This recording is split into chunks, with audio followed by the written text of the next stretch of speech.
दोस्तों, जय भीम, नमो बुद्धाय। अभी हाल ही की घटना में हरियाणा के नूह इलाके में दो मुस्लिम युवकों को पीट पीट कर अधमरा किया गया और फिर उन्हें उनकी बोलेरो गाड़ी में डालकर आग लगा दी गई, जिसमें वो जलकर भस्म हो गए। खबर है कि इन दोनों को कुछ लोगों ने बहुत ही मारा पीटा और फिर वो उन दोनों को थाने भी लेकर के गए, लेकिन थाने वालों ने उन्हें गिरफ्तार करने के बजाय उनके ऊपर इल्ज़ाम था कि ये गो तस्कर हैं और इसलिए इनको पीटा गया है। लेकिन उनकी हालत देखकर पुलिस ने उन्हें वापस कर दिया कि भाई इन्हें ले जाओ, हम यहाँ नहीं रख सकते। अब वहाँ से वापस होने के बाद वो भीड़ उन्हें उनकी बोलेरो गाड़ी में लेकर के गई। वहाँ उन्हें बांध के डाल दिया गया और पेट्रोल छिड़क कर आग लगा दी गई। ये स्पष्ट इंगित करता है कि देश में ना तो संविधान का राज है, ना कोई यहाँ कानून लागू है, बल्कि यहाँ पर सिर्फ भीड़ का कानून है और उसको सह जो है वो सत्ता से मिल रही है, राज्य शासन से मिल रही है, केंद्र शासन से मिल रही है। क्या ऐसे में सुप्रीम कोर्ट को स्वतः संज्ञान नहीं लेना चाहिए? क्या उनको ये डायरेक्टिव प्रिंसिपल राज्य सरकारों पर और केंद्र सरकार पर लागू नहीं करना चाहिए कि अगर इस तरह से लिंचिंग की घटना होती है तो उसके लिए राज्य सरकार को और केंद्र सरकार को दोषी माना जाएगा। अर्थात ऐसे मामलों में राज्य सरकार के जो गृह मंत्री हैं और केंद्र सरकार के जो गृह मंत्री हैं उन्हें इसके लिए जिम्मेदार माना जाएगा।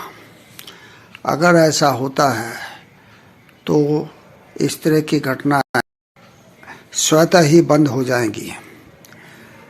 अगर जिस इलाके में ये लिंचिंग हो रही है उस इलाके के थाने को सस्पेंड कर दिया जाए, थानेदार को सस्पेंड कर दिया जाए, वहाँ के स्टाफ को सस्पेंड कर दिया जाए, या वहाँ के एसएसपी को, एसपी को इसके लिए जिम्मेदार ठहराया जाए, तभी इस तरह के मामले रुक सकते हैं।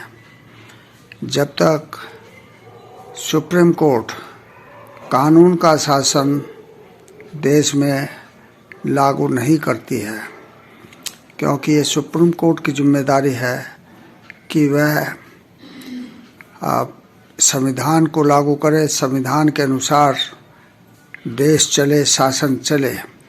अगर कोई शासन, कोई राज्य इसमें फेल रहता है तो ये जिम्मेदारी उस राज्य की होगी, वहाँ के मुख्यमंत्री की होगी, वहाँ के मुख्य सचिव की होगी। अगर मुख्य सचिव को इसके लिए जिम्मेदार ठहराया जाए तो आप देखेंगे कि बहुत ही जल्दी समाज में इस तरह की घटनाएं कम हो जाएंगी या शून्य हो जाएंगी। प्रधानमंत्री या गृह मंत्री को तो सुप्रीम कोर्ट नहीं हटा सकती, लेकिन सुप्रीम कोर्ट मुख्य सचिव को, गृह सचिव को इसके लिए जिम्मेदार ठहरा सकती है। अगर वो गृह सचिव को और मुख्य सचिव को जिम्मेदार ठहरा दे तो वो नीचे का जो स्तर है वहाँ पर सख्ती होगी और उसका नतीजा ये होगा कि किसी भी तरह से जो है ये जो लिंचिंग की घटनाएं हैं, जो ये मुस्लिम लोगों को जो टारगेट किया जा रहा है गौ हत्या के नाम पर, ये रुक जाएगा। ये बड़ी अजीब बात है कि देश में दो तरह का एक तरह से सामाजिक व्यवस्था है, दो तरह की। एक में गौ को के सिर्फ शक को, तस्कर के शक पर मार दिया जाता है। दूसरी तरफ कई राज्य हैं जहाँ पर गौ मांस खाना निषेध नहीं है।